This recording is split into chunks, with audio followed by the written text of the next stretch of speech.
She didn't sound like someone making a deal. She sounded like someone who had already lost everything worth keeping. And the moment those words left her lips, his eyes moved, not to her, but to the saddlebag draped across her horse.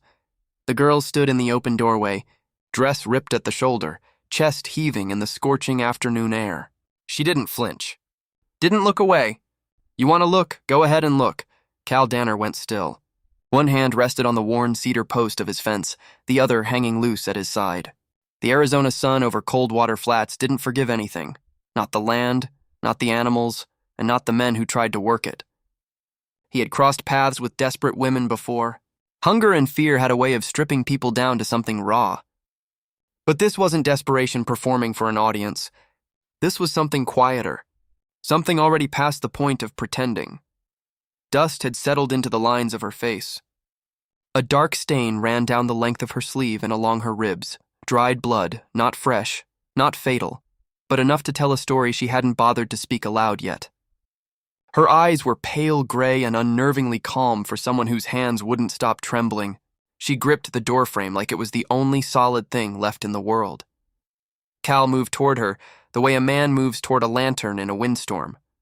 Slow, deliberate, afraid of putting it out. "You lost?" he asked. She didn't answer that.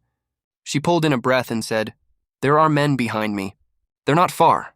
Cal looked past her. Down the long stretch of cracked earth that ran toward Ridgeback Pass, a thin line of dust was climbing into the white sky. Moving steady. Moving with purpose. He looked back at her. Up close, she was younger than the road had made her look. 22, maybe less. Too young to be standing on a stranger's porch, wearing that expression, the expression of a person who has already done their grieving and come out the other side hollowed, out but still walking. His gaze dropped for just a moment to the saddlebag tied behind her horse. The leather was cracked and discolored, soaked through in two places where something dark had dried into it. "They coming for you specifically?" he said. She swallowed. "They won't stop until they get what they came for." Cal Danner had spent 11 years making sure nothing from his past could find him out here. No debts, no enemies, no loose ends blowing in on the wind. And now trouble was riding up his road in a column of dust, wearing the shape of a wounded girl and a bag full of secrets. She swayed. It happened fast, one moment standing, the next going sideways, and Cal caught her before she reached the ground. She weighed almost nothing. But even in that fragile, half-conscious state, there was something in her that hadn't surrendered, a stubbornness buried deep in the muscle and bone of her, something that had kept her upright and moving long past the point when most people would have quit. Behind them, the hoofbeats were no longer a suggestion. They were a fact. Cal looked at the road, then down at the girl. He had a simple choice in front of him, and he understood both sides of it clearly. When a man sees trouble riding hard toward his gate and still reaches out and opens it, is he rescuing someone, or just widening the door for something worse? He didn't answer that out loud. He carried her inside. The cabin was spare and sun-warmed and hadn't seen company in a long while. Cal set her down on the cot near the far wall, the one that caught a cross breeze through the window when the wind was right. "Name," he said. A pause, then quietly, "Vera." She braced herself the way someone does when they've learned that giving their name starts something they can't finish. Cal noticed. He took one deliberate step back, putting distance between them before she had to ask for it. He filled a basin from the pitcher on the shelf and set it down beside her without ceremony. "No nonsense," he said, mostly to himself. Something in her shoulders dropped, just slightly. Just enough. He worked without talking much. Cut the sleeve away from where the blood had sealed it to her skin. The wound beneath was a graze, long and angry but not deep. Bullet or rock edge, hard to say which. Painful, not deadly. He cleaned it with what he had. She flinched once. Then she locked it down and held still. He respected that. "You were riding through the night," he said. "It wasn't a question. Most of it," she confirmed. He paused, tilted his head. "Hear that?" She went rigid. "Hooves," he said. Closer than before. Neither of them moved for a breath. "What's in the bag?" he asked, going back to work. Her eyes cut to the saddle propped near the door. "Nothing you need to worry about." That was a lie, and they both knew it. Cal looked out the window. The dust column had spread. He could see movement now, shapes, not just shadows. This your trouble or someone else's? She took a moment. It didn't start out mine. He didn't push further. He crossed to the door, pulled it half shut, then came back and crouched near the center of the room. He rolled the rug back and worked his fingers into the groove of the trap door. The hinges complained. They hadn't moved in years. Vera stared at it. You're hiding me. I'm creating distance, he said. There's a difference. She shook her head weakly. They'll search everything. Then they'll lose time doing it, he said flatly. He slid the saddlebag toward her. Take it down with you. She looked at him for a long moment, then took it. She lowered herself into the dark space beneath the floor carefully, conserving what strength she had left. Just before he closed the door over her, she looked up. Why are you doing this? Cal held the door, thinking. He didn't have a polished answer. He had an honest one. Because of how you looked at me when you said it, he said. That was enough. He shut the door, laid the rug flat, stood up and listened. Hoofbeats, close now, not slowing. He picked up his rifle and walked out to the porch. 4 riders came in hard and pulled up short, sending a wave of dust rolling past the fence line. The man at the front didn't look rushed. He had the unhurried ease of someone accustomed to arriving places and having them go the way he expected. Fletcher Cole. Cal didn't know him personally, but the name had weight in this part of the territory. The kind of man who hired problems solved and never touched them himself. Cole scanned the property, fence, barn, trough, house, the way a man inventories something he's thinking about buying. His eyes landed on Vera's horse tied at the side of the barn and didn't move off it. Looks like something came through here recently, he said pleasantly. Cal didn't move from the porch. Things drift through all the time. Doesn't mean they belong to anybody standing in front of me. One of the riders chuckled. The one with the badge stepped forward. We're tracking a young woman. Took something that wasn't hers. Thought maybe she'd come this direction. Lots of directions in this country, Cal said. Can't account for all of them. Cole's head tilted slightly. He was reassessing. Mind if my men take a look around? Yeah, Cal said. I mind quite a bit. A rider dismounted and walked toward the barn like the answer had already been decided. Cal's rifle came up, not all the way, not threatening yet, just present. A reminder that decisions had edges. The man stopped walking. Nobody spoke for a moment. Then one of Cole's other men crouched near the porch steps. He brushed his fingers across the dirt, studying the impression there. A smaller boot print, fresh, angling toward the door. He pointed. She came inside. Cole smiled, slow and certain. Well now, seems like you do have company after all. Below the floor, in the dark and the close heat, Vera heard every word. Her hand tightened around the bag's strap until her knuckles ached. If they kept pressing, Cal was finished. She understood that without having to reason it through. They hadn't ridden this far to leave a witness standing. She stayed still for one more breath. Then she moved. The rear crawlspace hatch groaned softly as she pushed it open behind the cabin. She came around the side of the barn, slowly, upright, visible, and walked into the open where everyone could see her. Every head turned. Cal didn't move. But he felt the moment change, felt the whole situation pivot on a single point. Cole's eyes lit up. There you are. Vera didn't step back.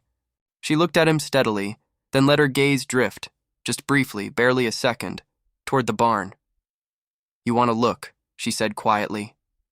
Go ahead and look. She didn't say it with fire. She said it like a woman who had already emptied her pockets and had nothing left to protect, but her eyes had moved. And Cole followed them, exactly where she wanted him to go. He thought he had her. He thought the story was over. That was the moment he lost.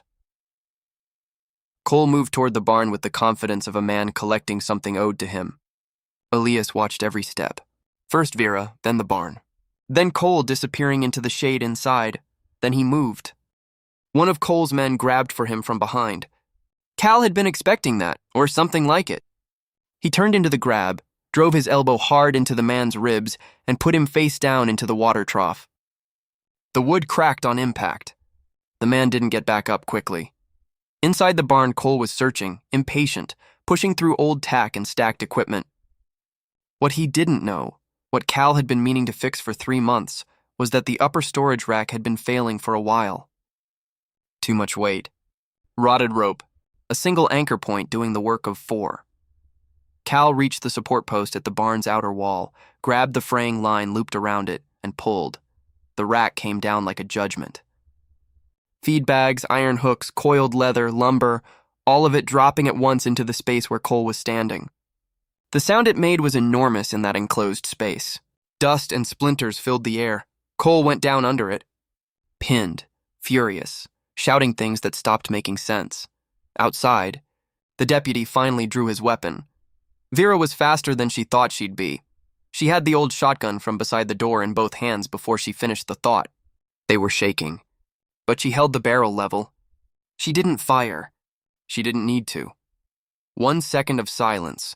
Cal stepped around the corner, raised his revolver, and put a single shot through the deputy's gun hand. Clean, deliberate, surgical. The pistol hit the dirt. The deputy stumbled back, cursing, grabbing his wrist. The last rider didn't wait to see what came next. He hit the saddle and rode hard, raising a rooster tail of dust that didn't settle for a long time. Quiet returned the way it always does after violence, gradually, almost apologetically. Wind in the dry grass, labored breathing. The tick of cooling wood. Cal walked into the barn. Cole was alive, pinned beneath 200 pounds of collapsed shelving, his authority completely gone. "You came onto my land looking for a fight," Cal said, looking down at him. "You're taking the loss back with you." "Should have handled you at the start," Cole spat. Cal crouched and began pulling the weight off him. Not to release him, to get access to his wrists. Vera stood in the doorway, watching. Her voice was barely there when she asked, "Why not just leave him?" Cal worked the rope around Cole's hands, slow and sure. "Because a dead man stays silent," he said. "And I want this one to talk. Loudly. To the right people." That was the part nobody had predicted. Cal Danner wasn't ending anything in this barn. He was carrying it somewhere harder, somewhere with courts and clerks and ink on paper. And the road into Prescott might ask more of him than anything that had just happened here. They rode in before the day's last light left the sky. 3 of them, a rancher, a battered young woman, and a man tied to his saddle who looked considerably less powerful than he had that morning. Cal didn't slow down on the main street. He rode straight to the county land office like a man who had already settled the question of whether this was worth doing. Vera didn't hang back. She carried the saddlebag inside herself and set it on the clerk's desk without a word of preamble. The room went quiet fast. Cole tried to talk first. Tried to frame the story his way. He was good at that.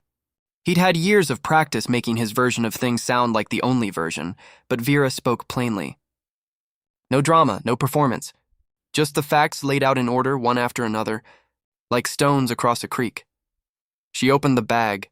Inside was a deed, original, signed, properly witnessed, to a stretch of land Cole had been calling abandoned for 2 years while quietly working to acquire it at a fraction of its value. Water rights and acreage that could make a man in this territory very comfortable or strip every neighboring ranch down to bare earth if he controlled it completely. Her father's name was on the document. The dates made everything clear. The clerk read it once, then read it again more slowly. Cole's voice changed pitch after that. It always does when men like him feel the ground move. A few days later, the land felt the same and entirely different. Same heat. Same silence. Same horizon. Cal worked his fence line in the long evening light while Vera sat on the porch mending a tear in the elbow of his old work shirt. No urgency. No explaining to do. Just 2 people who had walked through something hard together without losing anything they needed to keep. There's a thing worth sitting with at the end of a story like this. Cal almost didn't open the door. He came within a breath of letting her go, letting the riders pass, letting whatever happened next happen somewhere he couldn't see it. He didn't. He chose to step out, to carry the problem into the light instead of leaving it buried in the dirt. And that road, the one that goes toward honesty instead of away from it, that one costs something. It cost him his quiet, his peace. 3 days of his life and a good portion of his nerves. But some things are worth the price of breaking your silence. When trouble finds your door, you can wait and hope the sound of it fades. Or you can step outside and meet it with your eyes open, knowing full well it might not go easy. The quiet life was never about avoiding the hard moments. It was about knowing which ones you can't afford to walk away from.